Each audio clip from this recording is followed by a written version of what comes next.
यही वो दिल्ली है, यही दिल्ली की वो सड़कें थी जहाँ किसान आंदोलन हुआ 1.5 साल पहले। तब आपने उनको खालिस्तानी, पाकिस्तानी, आतंकवादी न जाने क्या क्या कहा, लेकिन इस देश के हुक्मरान को घुटनों के बल बैठ करके देश के किसानों से माफी मांगनी पड़ी। तब आप किसानों से टकराए थे, आज आप किसानों की बेटियों से टकराए हो। अब ये हमारे इज्जत और मान सम्मान का बात है, मामला है, और जब इनके सम्मान पर चोट आएगी, इनके इज्जत पर चोट आएगी, हम किसी भी हद तक चले जाएंगे। उन्होंने इन बेटियों के साथ गलत किया है, ये बात वो बातों बातों में स्पष्ट कर भी चुके हैं, इसलिए उनकी बौखलाहट साफ और स्पष्ट दिखाई देती है। और इसीलिए मैं कहता हूं कि जो बेटियां भारत को मेडल दिलाने के लिए विदेशी सरजमी पर पहलवानों को धूल चटा सकती है, वो इस सिस्टम को दुरुस्त करने के लिए एक नहीं अनेक ब्रजभूषण को सलाखों के पीछे पहुंचा सकती है। बहुत शर्म की बात है इस सरकार के लिए और बड़े दुख की बात है इस देश के लिए कि आज 7वां दिन है इस प्रोटेस्ट का। बीते 5 दिनों से मैं रात और दिन यही हूँ। अभी तक ये सरकार इन बेटियों की बात सुनने के लिए तैयार नहीं है, यहाँ आने के लिए तैयार नहीं है। लगातार 7 दिनों से ये कैंपेन चला रही है कि किसी तरीके से ये लड़कियां झूठी साबित हो जाएं और बलात्कारी जो है, जिसने यौन शोषण किया है, जो माफिया है, जो गुंडा है, वो बच जाए। आखिर क्या है उस माफिया में, क्या है उस गुंडे में जो सरकार उसे बचाना चाहती है?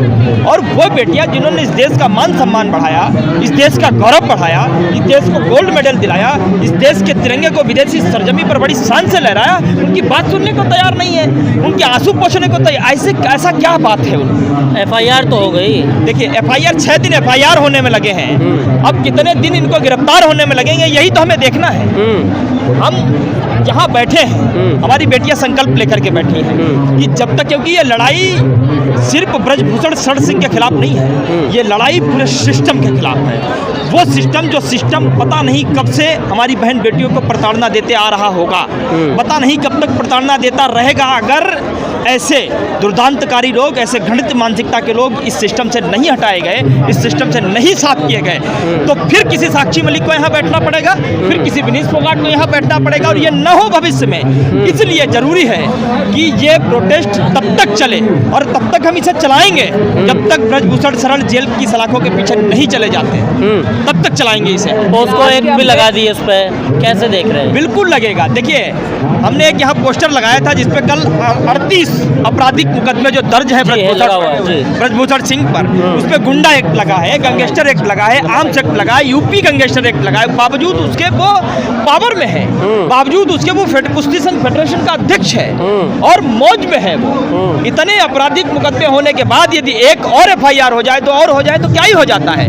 इसलिए हमें दिल्ली पुलिस में तो भरोसा पहले भी नहीं था। अच्छा, सुप्रीम कोर्ट के दबाव में दिल्ली पुलिस ने जो कदम उठाया है FIR दर्ज करने का, ठीक है, ये हमारी पहली जीत है, लेकिन जब तक वो जेल नहीं चला जाता तब तक हम यहाँ से उठ करके नहीं जाएंगे। और इन बेटियों के साथ पूरा देश खड़ा है और पूरी मजबूती के साथ खड़ा। जब पिछली बार ये बेटियां जंतर मंतर पहुंची थी, जब ब्रजभूषण ने ये कहा था कि अगर मेरे ऊपर इल्जाम सिद्ध होता है तो मैं फांसी के फंदे पे चढ़ जाऊंगा। इल्जाम सिद्ध हो गया, FIR कब होती है किसी पे? FIR कब होती है? जांच का विषय है ना वो। FIR कब होती है? मैं अपनी बात नहीं कह रहा हूँ, मैं तो उन्हीं की बात को कोट कर रहा हूँ। FIR कब होती है? FIR तब होती है जब कोई दोषी होता है, जो अपने शब्द कहे थे उनका पालन कीजिए। फिर आप नहीं कीजिएगा, क्योंकि आपको मालूम है कि मैं जिस सरकार में हूँ, मैं जिस सरकार का सांसद हूँ, वो सरकार बलात्कारियों का संरक्षण करती है, हत्यारों का संरक्षण करती है, दुराचारियों को संरक्षण देती है। तो तुम भी वही हो, तुम्हारे साथ भी वही, इसलिए तो तुम्हें डर नहीं है। लेकिन आज उन्होंने जो प्रेस कॉन्फ्रेंस की है उसमें उनकी बौखलाहट बिल्कुल साफ और स्पष्ट दिखाई देती है कि अब बचने का कोई चारा नहीं है। अब ये बेटियां यहाँ पूरी तरीके से जो है मन बना करके बैठी हैं कि जब तक इस सिस्टम को पूरी तरीके से दुरुस्त हम नहीं कर लेंगे तब तक यहाँ से जाएंगे नहीं। और आज उन्होंने वो खुलासा भी कर दिया जो खुलासा हम न कर पाए। अच्छा। आज उन्होंने प्रेस कॉन्फ्रेंस की, वो कहा जाता है कि विनाश काले विपरीत बुद्धि, कई बार आदमी बोलता कुछ है निकलता कुछ और सच्चाई निकलती कई बार। उन्होंने कहा कि इसमें से एक माइनर लड़की है, नाबालिग लड़की है, और उसने जो है जो कमेटी बनाई गई थी उसके सामने उसने बयान नहीं दिए, उसने पुलिस थाने में जाकर के कंप्लेंट दी। तुम्हें कैसे मालूम भाई? एक नाबालिग लड़की ने पुलिस थाने में कंप्लेंट दी जाकर के। और ये जो लड़कियों की जो प्राइवेसी है ये कौन लीक कर रहा है? कमेटी में तुमने किसे बिठा रखा है? जिस कमेटी की बात जांच की बात करते हैं वो कहां से लीक हो रही है बात? आज प्रेस कॉन्फ्रेंस में बजरंग पुनिया जी ने भी ये सवाल उठाए हैं। तमाम ऐसी चीजें हैं जो इशारा ही नहीं करती हैं कि ब्रजभूषण गलत हैं, वो स्पष्ट करती हैं कि ब्रजभूषण शरण पूरी तरीके से गलत है और उन्होंने हमारी इन बेटियों के साथ शोषण किया है। इसलिए उनके पास जेल जाने के अलावा और कोई दूसरा चारा। सांसद ब्रजभूषण का कहना है कि वो इनोसेंट है और वो जो है इसमें जो वो सहयोग करेंगे? मैंने संसार में इतना इनोसेंट आदमी नहीं देखा जिस पे 38 मुकदमे दर्ज हो। हमने संसार में इतना इनोसेंट आदमी नहीं देखा जिस पे गुंडा एक्ट लगी हो, जिस पे गैंगस्टर एक्ट लगी हो, जिस पे आर्म्स एक्ट लगी हो। ऐसा इतना सरल आदमी तो हमने कभी देखा ही नहीं।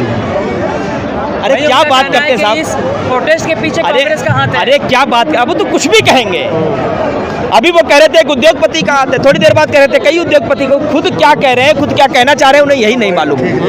उन्होंने इन बेटियों के साथ गलत किया है, ये बात वो बातों बातों में स्पष्ट कर भी चुके हैं, इसीलिए उनकी बौखलाहट साफ और स्पष्ट दिखाई देती है। और इसीलिए मैं कहता हूँ कि जो बेटियां भारत को मेडल दिलाने के लिए विदेशी सरजमी पर पहलवानों को धूल चटा सकती हैं, वो इस सिस्टम को दुरुस्त करने के लिए एक नहीं अनेक ब्रजभूषण को सलाखों के पीछे पहुंचा सकती हैं। लेकिन ब्रजभूषण तो अब भी कह रहे हैं कि जब तक मेरे ऊपर इल्जाम सिद्ध नहीं होगा तब तक मैं उसी पद पर बैठा रहूंगा, इस्तीफा नहीं दूंगा। इल्जाम सिद्ध तो हो गया, इस्तीफा नहीं देने के इल्जाम सिद्ध हो गया, 2 थानों में FIR दर्ज हो गई। अरे लो, FIR कब होती है? सुप्रीम कोर्ट ने दखल की, सुप्रीम कोर्ट ने भी उनके ऊपर बहुत है। हाँ, तो मैं वही कह रहा हूँ गुलाम सरोवर जी, मैं वही कह रहा हूँ कि FIR उनके ऊपर बहुत है, लेकिन हुआ क्या? क्योंकि वो आदमी जानता है FIR हमारे ऊपर 38 नहीं 38,000 हो। मैं जिस पार्टी का सांसद हूँ, जिस पार्टी का नेता हूँ, उस पार्टी का मुखिया संरक्षण देता है बलात्कारियों को, उस पार्टी का नेता दुराचारियों को संरक्षण देता है, हत्यारों को मंत्री विधायक बनाता है, भ्रष्टाचारियों को MP MLA बनाता है, तो उसे डर नहीं है किसी बात का। कहते हैं माफियाओं को हम मिट्टी में मिला देते हैं। बिल्कुल सही कहा उन्होंने, लेकिन वो मिट्टी जो है, उस मिट्टी का नाम है भारतीय जनता पार्टी। अच्छा, जितने माफिया थे, जितने दुराचारी थे, जितने बलात्कारी थे, वो भाजपा नामक मिट्टी में मिले और उधर से कोई मंत्री बन के निकला, कोई MLA बन के निकला, और कोई अध्यक्ष बन के निकला, कोई कुछ बन के निकला। क्या भाजपा वॉशिंग मशीन है क्या? बिल्कुल है, आपको दिखाई नहीं देता? पूरी तरीके से वॉशिंग मशीन, इधर से घुसो काले होकर, उधर से निकलो गोरे होकर के। ये तो कई उदाहरण है इस देश के सामने। आपको मैं बताऊं, कुलदीप सेंगर जिसने एक बेटी के साथ गलत किया, ये सरकार कुलदीप सेंगर के साथ मजबूती के साथ खड़ी हुई, बेटी के खिलाफ खड़ी हुई। इस देश के गृह राज्य मंत्री का बेटा जिसने 4 किसानों को गाड़ी के नीचे कुचल दिया, एक पत्रकार को रौंद दिया, ये सरकार मंत्री के बेटे के साथ खड़ी हुई, किसान और पत्रकार के खिलाफ खड़ी हुई। एक बेटी को रात को 12 बजे पेट्रोल डीजल डाल करके जला दिया, बेटी के खिलाफ खड़ी हुई, अत्याचारियों के साथ खड़ी हुई। ऐसी सरकार पे क्या विश्वास करूं मैं? और जिनके घर में बेटियां नहीं होती हैं, वो बेटियों का दर्द क्या जाने, ये घर परिवार का दर्द क्या जाने।